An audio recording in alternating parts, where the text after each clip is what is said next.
அதனால மற்றவங்க மாதிரி நானும் டெல்டாக்காரன் தான் அப்படின்னு உங்க காதல டால்டா ஊத்தலாம் நான் வரல.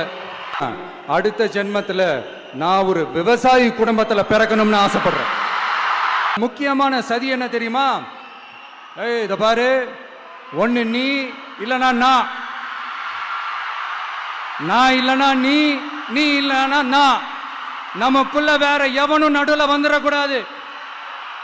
நாம 2 பேரால மட்டும்தான் மக்களை ஈஸியா ஏமாத்த முடியும்.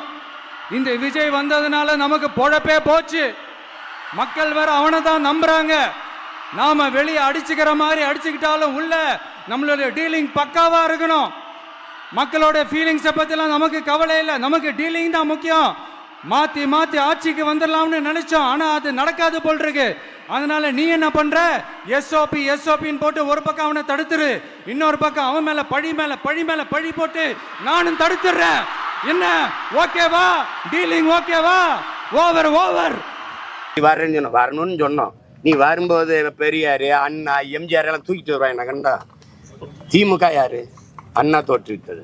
அதை ஒழிக்கணும்னு நினைக்கிறோம். திராவிட கட்சி ஊழல்ல ஊறி தலைச்ச ஒரு கேடுகட்ட ஆட்சி கட்சி, அதை ஒழிக்கணும்னு நினைக்கிறோம். இந்த பக்கம் அதிமுக, இதை தொடங்கினவர் யாரு சொல்லுங்க? எம்ஜிஆர். இது 2 தனித்தனியா இருக்கு. 2ஐயும் ஏற்று சண்டை போட்டுக்கணும். 2ஐயும் ஒட்டி ஒன்னா கொண்டு வந்தா கோவரமா நீங்க சொல்லுங்க. இதை எதிர்த்தாயா ரொம்ப நாளா சண்டை போட்டுக்கிட்டு இருக்கோம். அப்புறம் இந்த பக்கம் அண்ணா, இந்த பக்கம் எம்ஜிஆர், நடுவால நீன்னா முதல்ல இவனை போடுறான்னு தானே வரும்.